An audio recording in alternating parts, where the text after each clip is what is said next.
So for university students, as you can see, we've got career advice, guidance and development, interview skills, DIY job search, and for young professionals, which is people that are at least 0 to 3 years in the work world, we've got mentorship, career mastery, monthly programs and workshops, as well as coaching.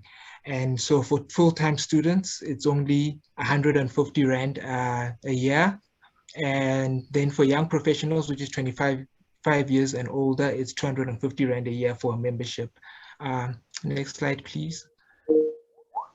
And so the purpose of all of that, of course, is to help students fill the gap, network within the industry and also peers, and also gain access to job and career opportunities, as well as also keeping them updated with relevant and current supply chain content. And of course, more importantly, it also helps them build their professional brand by providing that extra credibility that comes with being part of a professional association. Now, I'm going to introduce our guest speaker for today, Seipati Sello. Seipati holds an honors degree in supply chain management and a postgraduate diploma in advanced sourcing and supply chain management from UNISA, as well as a BCom in supply chain management from the University of Pretoria. She currently works as a demand planning manager for Colgate in South Central and Southeast Africa. Previously, she worked as a demand forecaster for Glaxo, Kline Pharmaceuticals, as well as a demand planner for Shoprite. Seipati, welcome and thank you for taking the time to be with us today to share on forecasting. Over to you. All right. Thank you, Kudu Fellow. Apologies, but I have to just make a quick update. So with regards to my intro. So actually I've moved on from Colgate. I no longer work for Colgate now, but then I'm actually with Coca-Cola Beverages now. So that was just a quick update in terms of where I am now with my career. Okay, thank you for the update. Thank you. All right. So good day, everyone, and thank you so much for joining, and thank you for taking the time out to be here with us. And I also want to just thank SAPICS for the invite. Honestly, I haven't really done anything like this, but I'm glad to be here. And I hope that the session today will be fun. I hope that it will be interactive. And I hope that what I'm going to share today will add some value within everyone's workspace, or even as a student, you come into the space of learning more about demand planning. So let me just quickly share my screen. Okay. Okay.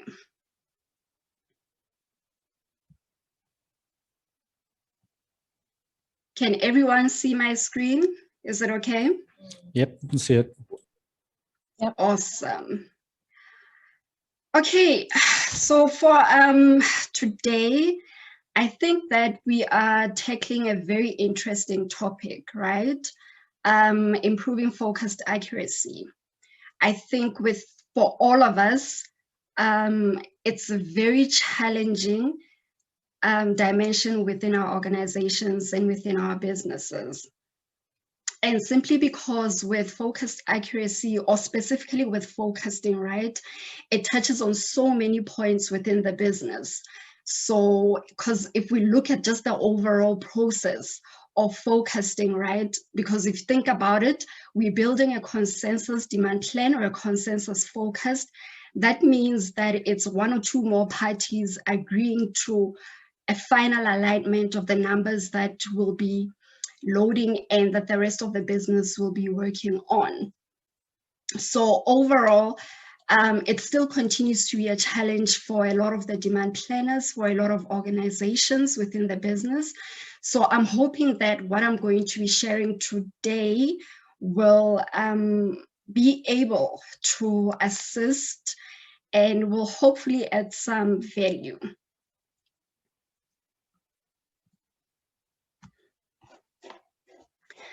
So apologies, I just want to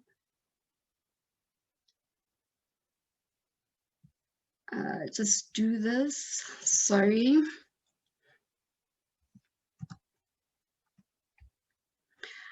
Cool, maybe you can just help me. What do you I'm need, not Seipati? able to see my slides in full. Okay, can I, if you go up to view, up on the top right-hand corner, you should be able to see and change your setting to speaker view, and then you should be able to see your slides and or side-by-side view. Okay, you said top? Top right-hand corner, there's a little box that says view. Mm-hmm. If you click on there, then okay, perfect. Yeah, so just have a look at side Thank you, by Jenny. side. That's a pleasure. Your slides look great. Thank you. Thanks for the help. All right. So just to get us started, the goal of focusing is, so I just want to read out this quote. The goal of focusing is not to predict the future, but to tell you what you need to know now to take meaningful action in the present. And that is definitely true. Yes, in essence, focusing, we want to look at the future and we want to look at the overall picture, what it looks like and where we are headed as a business or an organization. But then also, if you really think about it, it also addresses the points at which we are at currently in the business, and also how can we drive ourselves to getting to our end goals.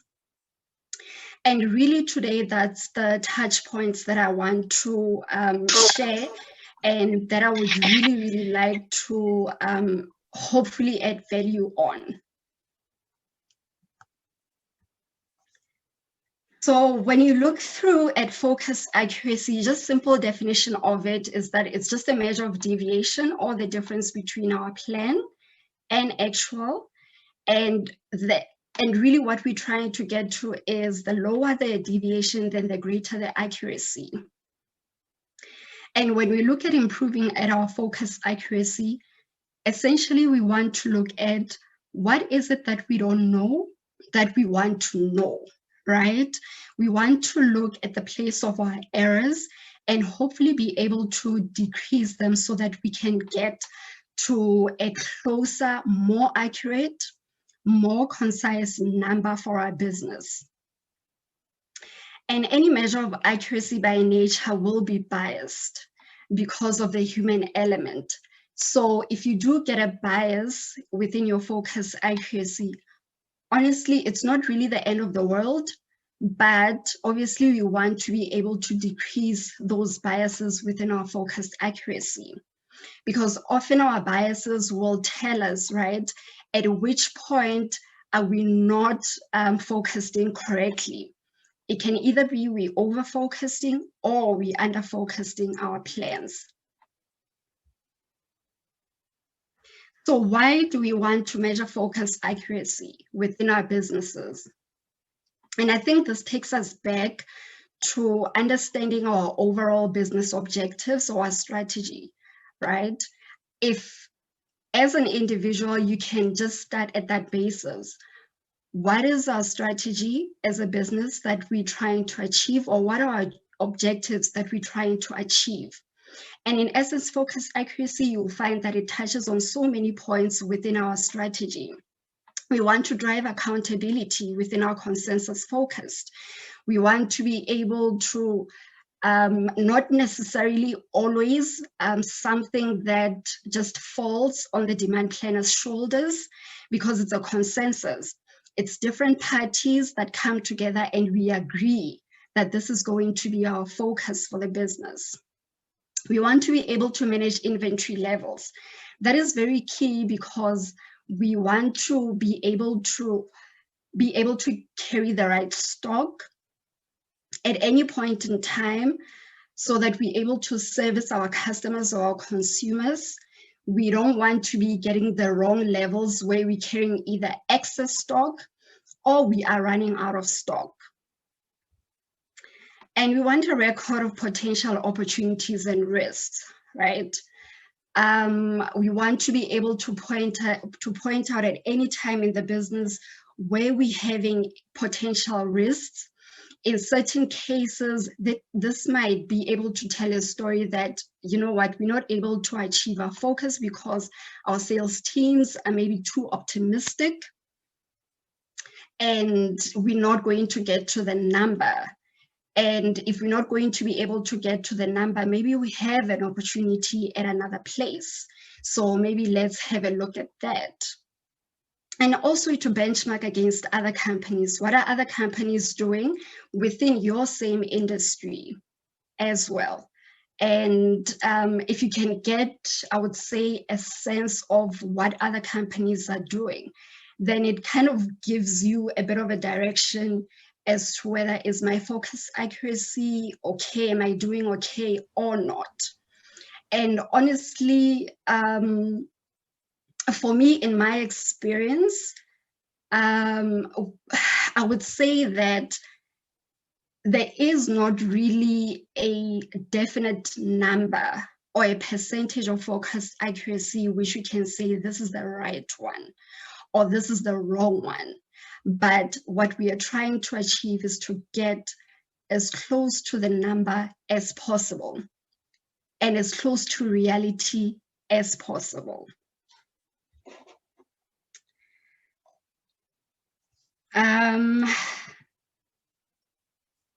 So looking at our focus metrics, right? Just the first 4 ones which I have listed are the more traditional methods. When we look into focus accuracy, we can look at our MED, which is, absolute deviation. We can look at our MAPE, our weighted MAPE, or bias. And our focus metrics, which we do have now, really is the result of what we have already done or what we have been doing to get to that consensus focused. And I think for a lot of organizations, it really provides a basis of being able to do your diagnostics. At the end of every month or week, depending on which leg you measure your focus accuracy, we'll have a look at some of these metrics. And hopefully it can tell us a story as to where or in which direction are we going? Are we headed in the right direction or not? But for today, I want to focus on something slightly different because our traditional methods of focus metrics right now do not address us being able to measure our focusing process. Remember that focusing is a process, right? Just a simple one. We start with our historical sales. We build a baseline from that, which can either be, which can also be statistical focused. And then we try to get inputs from different parties, and then we get a final sign off. Within that process, we need to get a better sense of, is our focusing process effective? Is it efficient for the business? Are we wasting each other's time? Actually, that's possible. And do I really need input from my sales team? Do I really need input from my marketing team or my finance team? Whoever will be putting in any of the inputs. And also those inputs, are they really necessary for me to actually take them and use them within my consensus focused? So that's where today I want us to focus on. And that is focus value add. So with focus value add, we are evaluating our focus process and performance.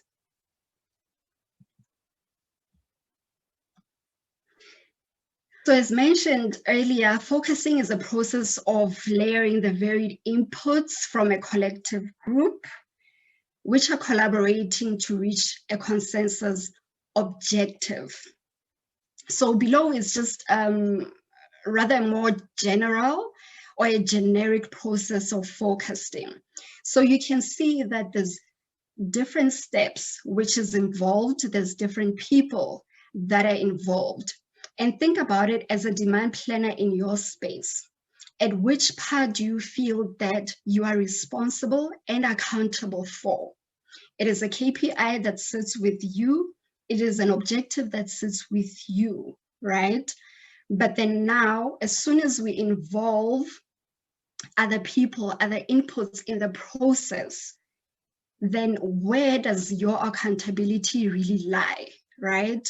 And as demand planners, yes, we are the gatekeepers of our consensus focused. But then I think that you would want clarity, much more clarity as to whether, am I doing the right things? Am I consulting with the right people? Or maybe with certain people, it's just a matter of, I just need to inform them. And that's it.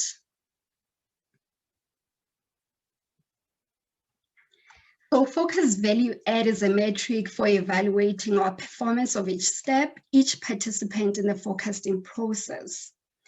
It will help to increase the visibility of our inputs and definitely will give us a better understanding of the sources that contribute to our focus. With focus value add, it also helps us to set our targets and understand what accuracy would be if one did absolutely nothing. And this is where I want to touch on. So I'll be going through focus value add, just trying to explain it a little bit further. And then we'll just go through a quick example of what it will look like. So why is focus value add important? So it is important because we want to be able to identify any waste within our process. Waste of time, waste of resources, because if you think about a focus process, right, there's a lot of resources that are involved.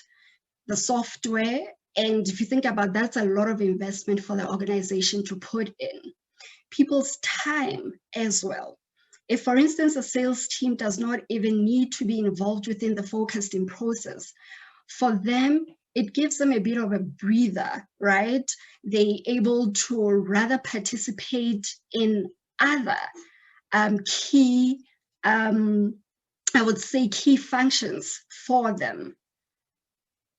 It helps us to eliminate any activities that do not add value within the focusing process.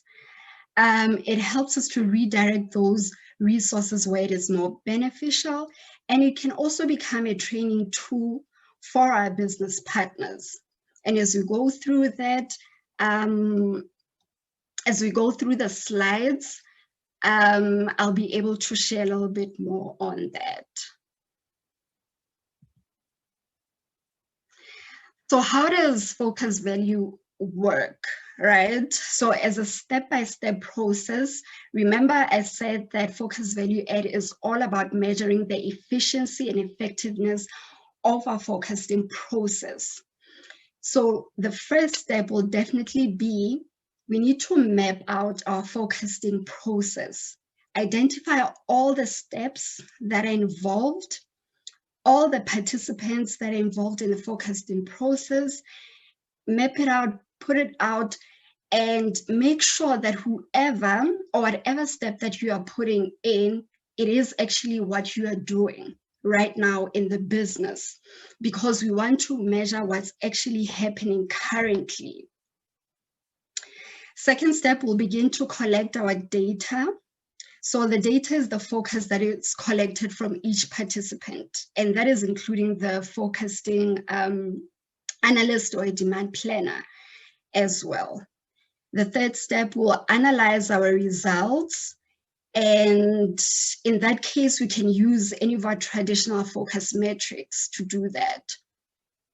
Our fourth step, we're going to report the results, and we need to report, right, on the major chronological steps in the process.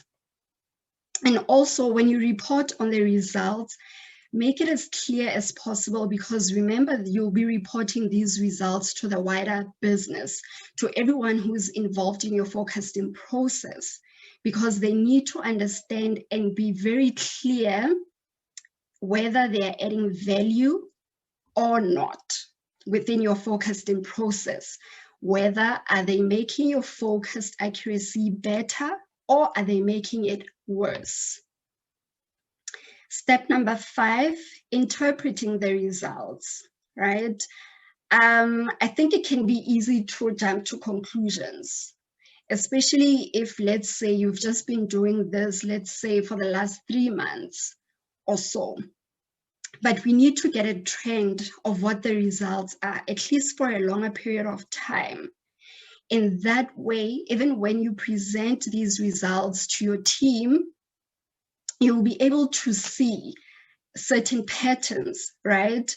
And then you'll be able to direct any issues to a specific individual, to a specific participant in your forecasting process. Okay, so how does focus value analysis work? So this is just, in the first step, this is just a simple process, and I think this is in general what our focus process would be looking like. We have a demand history. From that demand history, we would have a statistical model, and then we would have an analyst override. And then next here, you will see that now we start to have all of these inputs coming in, right? They would come from sales, from marketing, from finance, and whoever is participating in knowledge and insights or business intelligence. And really, that's what we want to get to have visibility of what your focus process is. And ultimately, we reach a consensus focused, which will go up for executive review, and then we have final sign-off. So now in terms of collecting your data, right? Remember, we need to make sure that we are collecting our data. So you can either do it at item level, you can do it at category level, or even you can do it at a total level. So whichever one that you feel that it can work for you. So what is nice about focus value analysis, focus value add, is that you can even decide that, you know what, I just want to be able to do this for my A SKUs, because my A SKUs add a lot of value. And I think that if I can do my A SKUs, I'll be able to get most of the things right. So you can do a segmentation and then apply your focus value analysis for it.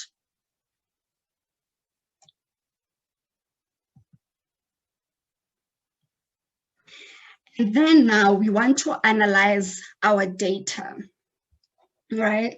And this is where now I would like to get a little bit more into detail for focus value add, right?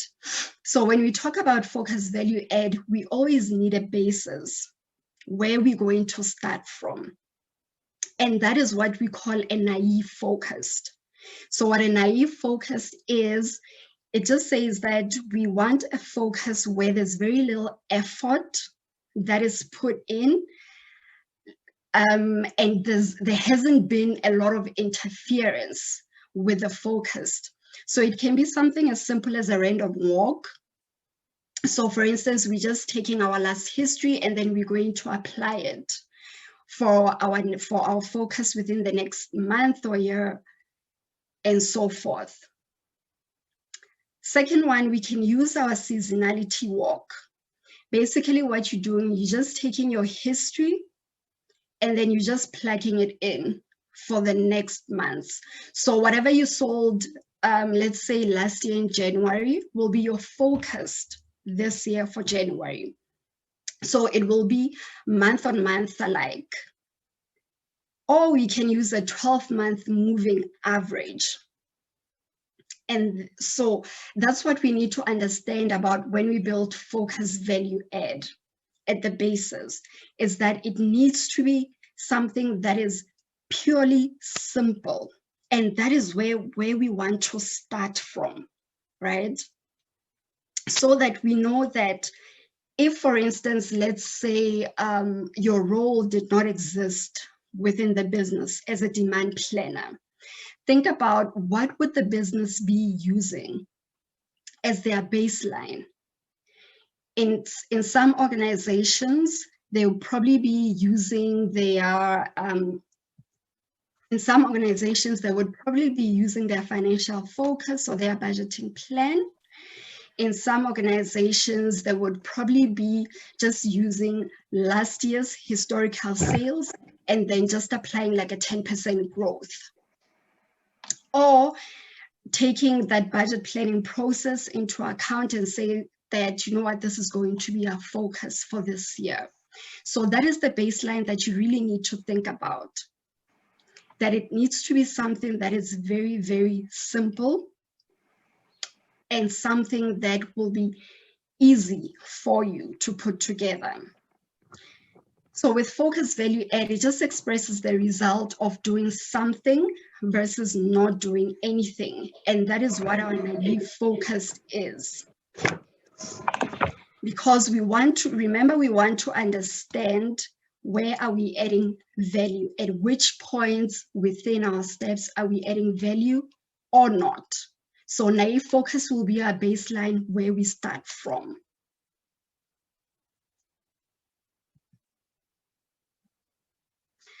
So now we want to report the result, right? So now when we come to report the result, now, how do we show the business where we're adding value or not? And this is just an example of what it will look like.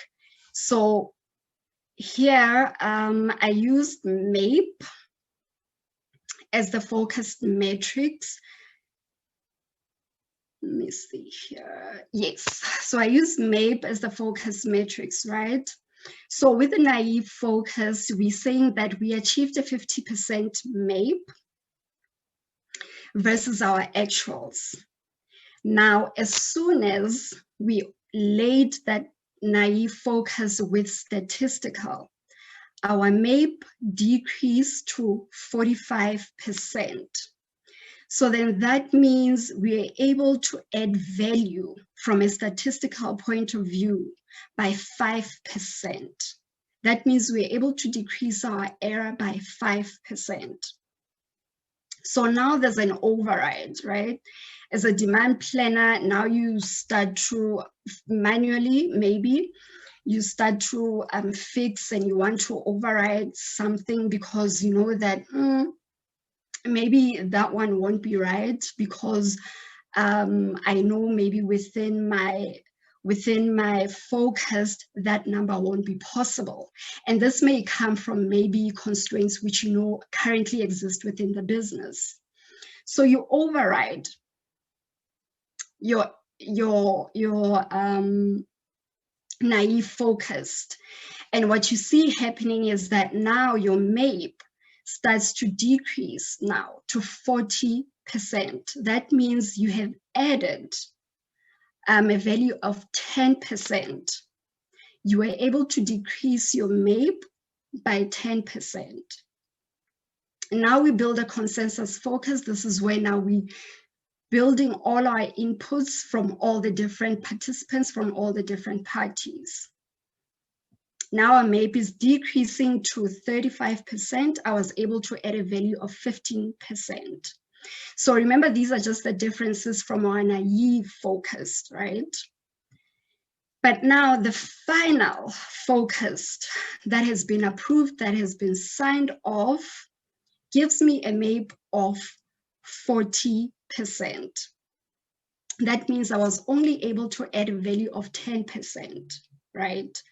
So within this column, right here, we're able to see that the person that was able to add, or the process within the step that was able to add the most value, is the one that was able to achieve the least MAPE. Because remember as well, as we continue to change our focus, there's a lot of people touching it, right? And it can even create like a lot of demand variability as we go for the future. So what happens, so then at least this gives you a view of, do we really need to be touching our focus as much as we are touching it? Do we need to be reviewing it every week, every month? Is it really necessary? So as said, you can apply this for your top 8 SKUs. You can look at it from a weekly perspective, from a monthly perspective, be able to see really where is it that value is being added or not. And I really think that this is able to put everything together for you to be able to understand. So this is where we're actually going wrong within the step. Now, when you come to interpreting the result, sorry, just one more thing maybe I need to mention, right? So within these other columns, all it just does now is that within this next one, we're just comparing with statistical. So we're comparing a statistical versus our override versus our consensus versus our approved. And we can see that in other cases, we are adding value. In other cases, we're really not adding much value. Now, when it comes to interpreting the results, we really need to be careful, right? Not to draw any conclusions at the result that is being put out. Remember in the beginning, we said that with focus value add, we want to eliminate any wasteful activities. So it doesn't necessarily mean if an input or if someone within the focus process is not adding value, it doesn't mean that we should kick them out of the focus process. It just means that maybe we need to address something within the process, or we need to address something with that specific participant. Think about it from your salesperson, right? Often we find that with salespeople, as an example, that they want to refocus the focus that is being brought by the demand planner. But essentially, that's not what we want them to do. We don't want them to refocus the focus that we are already bringing to the table. But we want them to give us insights and information that will help us to get closer to a realistic number. So that if we're seeing, for instance, then that our salespeople are not adding value, then it helps us to see, but hang on, wait, why is it that they're not adding value? Is it maybe the inputs that they're bringing? Is it maybe the way that we're tackling our conversations with salespeople? So as soon as you're able to identify that, then it also becomes an opportunity and an educational tool for your salespeople, right? Or even for marketing, or even for finance. Or even for them, if they feel like, oh, you know what, we don't really need to be contributing that much to your focus, then maybe that is your answer for you to be able to improve your focus accuracy. So this is really something that you don't necessarily just draw conclusions and say that, okay, this is the solution. We don't want these people here. We don't want certain inputs in our focusing process, but rather look at it holistically. Because remember, with our focus, it looks at the business holistically, and you need to understand all the different touch points for the business. And the last thing, ensure that your data frame is long enough for you to be able to get any conclusions which you can be able to share with the business. So for instance, a 3-month result wouldn't necessarily be long enough. Maybe do a year, and maybe currently you already have the data. So pull all your historical data for at least a year, where you can be able to see if there is a trend, is there a pattern, where a specific override, where a specific addition or a specific decrease in our focus was not adding value. And then at least with a longer time frame, you're able to provide more substantial results to the business and interpretation to the business. So just best practices for focus value add. Remember, just start mapping out your current process. Keep the calculations as simple as possible. Be careful not to jump to conclusions, and also keep it visible and visual across all the collaborative functions. And I think that is very important to do, because everyone then gets a sense of where they are accountable for, what they are accountable for, and it drives that sense of ownership for them within the focused-in process. Keep it consistent and work it over time. And for instance, if you're going to be using any of your focused-in metrics, make sure to keep it consistent. If you're going to be using your MAPE or even focus accuracy percentage, use that for that long period, or for that period which you are measuring your focus value add. So don't try not to be making too many changes, right? Because remember, you want to be able to track it, see where your trends, where your patterns are, and address any issues that may come forth. So in final, just looking, remember that focusing, right? We are looking at the overall process. So as soon as you're done with your focused value add, bring it back in, right? Don't look at all the different parts in isolation. Bring it back in for the business so that we're able to reach a consensus and determine any step or input which is adding value. And also, if we really think about it, right, with us trying to improve focus accuracy, we're really trying to help all our business partners or all the other functions. Because if you're able to assist supply chain, for instance, they're able to get a clearer sense of where they can direct, let's say, their manufacturing resources, warehouse capacity, logistics. They can look at, this is where we're going to place our transportation resources. So really look at your focused-in process as an overall process, because it touches on many different points. And I think that would be all from my side. I tried to keep it as short as possible. I think we left with a few minutes before the webinar ends.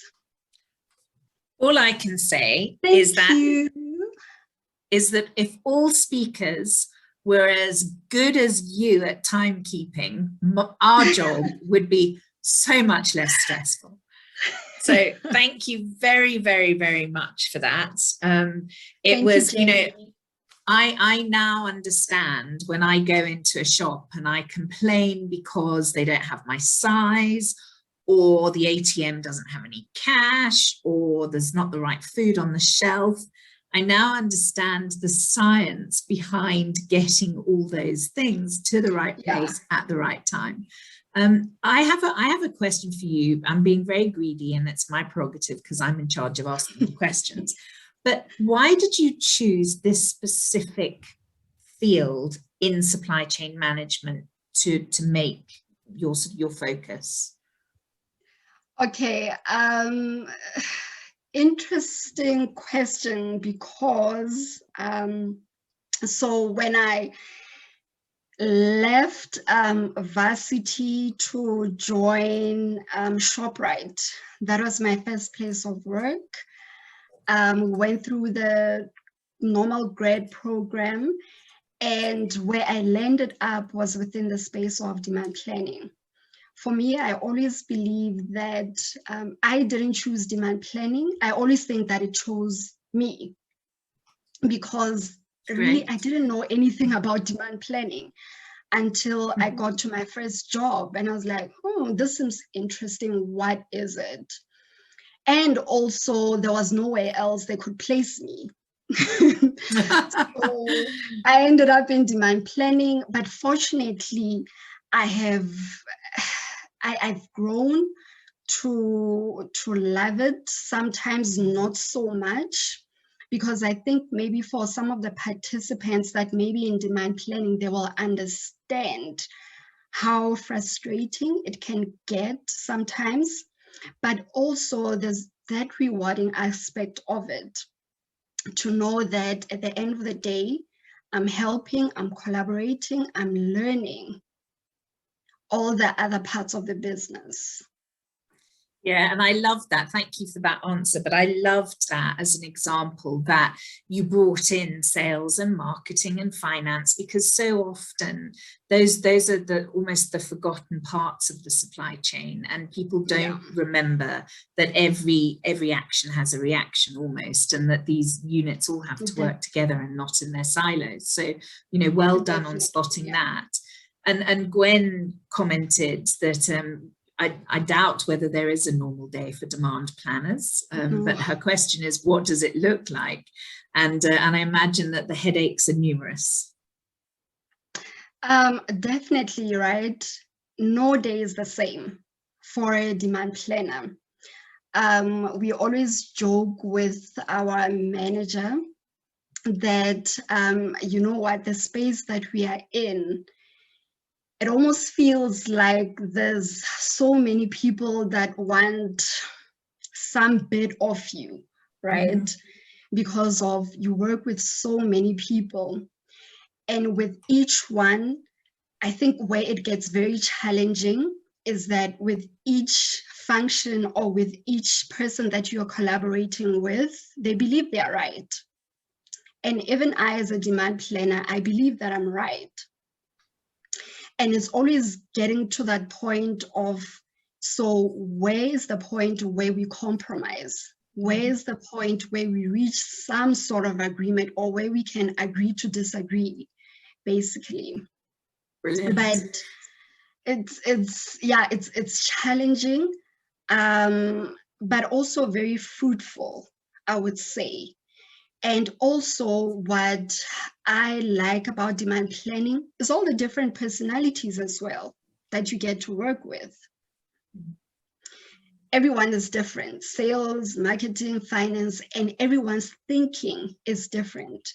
Yeah. And I want to emphasize this for demand planners, or for anyone that wants to get into that space. Try to get out of your own thinking and really try to see things from another person's perspective. Because remember, where they are sitting, they are also driving their own objectives. They have their own KPIs. So we really need to get a bit closer to that. Yeah, good one. Kia, you say you've got 3 questions. Can I ask you to choose your favorite question to ask? You can unmute yourself and ask the question. Otherwise, I think we might be here all afternoon. Not that I have a problem with that, but I need the forecasters to do their jobs, and I need students to learn. I also need them to do their jobs. Seipati, thank you so much for the presentation. And congrats on your new position. Thank you. Okay, let me just ask the one question then.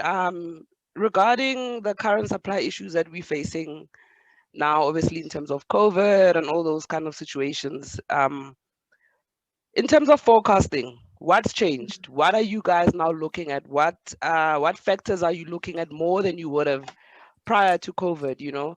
And how are you using that to input, you know, into your numbers? Because I'm also glad to now see that you guys are using a lot of lean methodologies and technology in order to start the forecasting process, because before it was never like that. You know, it was just a Yeah. number, but now I'm glad to see that the lean principles are there. So what's changed now in terms of the factors that you're looking at into inputting into your forecasts and things due to COVID specifically?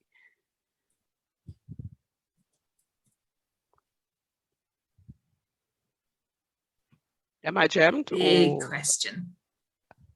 No, we've is got Seipati you. gone? It's a big Did Seipati question. run away? I think Seipati might be frozen. Yeah, I think so. Yeah, shame. I know that they're also doing a lot with demand-driven material requirements planning as well, which is Still across hear the me? continent. There you go. There we There go. she is. There we She's go. back. She was just actually taking time to Hi. answer that long question. Sorry for sorry for that bit of interruption. Thank you so much for that question, right? Because I think definitely last year was a very unique year for everyone. And when the COVID-19 pandemic started, I think a lot of us were in that space where we weren't really sure what to do. What is the next step? Should we do this? Should we do that? What's right or wrong? And honestly, if you think about it, there wasn't really anything which we could point out and say, this is right, this is wrong. I think everyone had just gone into that space of, let's just do what we can and see where we get to. So for us, where it became slightly different, right, is that we moved from an entire SNOP process to an SNOE process, right? So SNOP process, remember that it looks more at a monthly view, and there's a series of steps that's involved in it.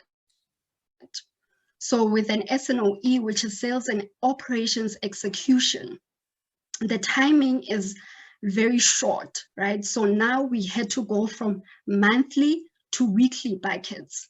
So now we started to track everything, what's happening weekly, because there was just so many changes that were happening all at the same time.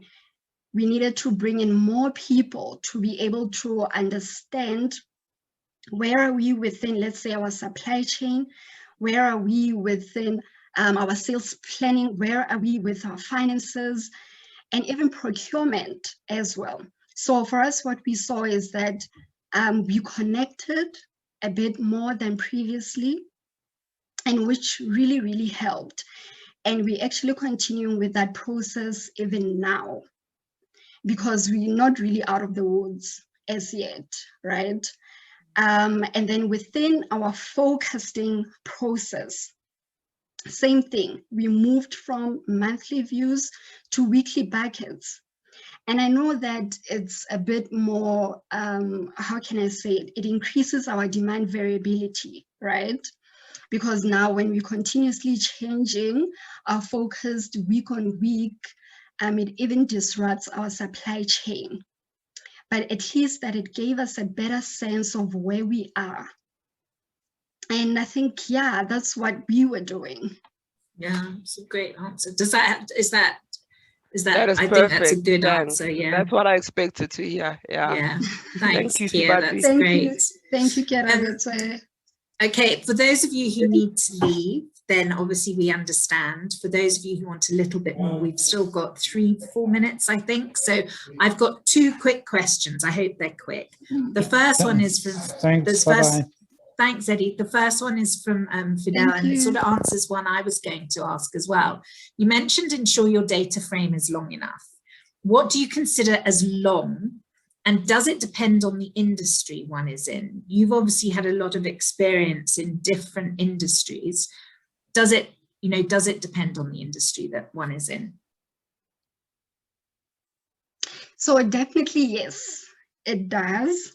It depends on the industry. It depends on product as well, right? But what I mean long enough, I would say a year. I think it's just, in general, it's just long enough data for us to be able to put together a more concise story. But obviously in certain industries, or even let me be more specific, right? Right now within COVID-19, a year might just feel like, no, it's going to take too long. We need to know now what is going on. So if you look at your standard 13-week period as well, that might be long enough for your business. With Coca-Cola beverages, right, where everything is moving fast, things are like we can wake up tomorrow and there's something completely different that is happening within the market. So we need to maybe look at a shorter time period, but then if you look like at a 13-week, that should serve as a long enough data frame for you. But then it depends on industry, it depends on essentially what you're trying to drive as well. Yeah, brilliant, great answer, thank you. And then the master of ceremonies, the chap who started it all off, our chair of the youth program has got a question for you. Kolofelo, would you like to pose your question? Thank you, Jenny. Okay, so my question is, so if somebody is interested in like pursuing a career in forecasting, what kind of skills would you say they would have to develop or that they should innately have in order to thrive in this type of field, would you say? Great question. What kind of mindset? Ooh, I would say you need to have a lot of maybe more on the soft skills side. You need to have a lot of grit, right?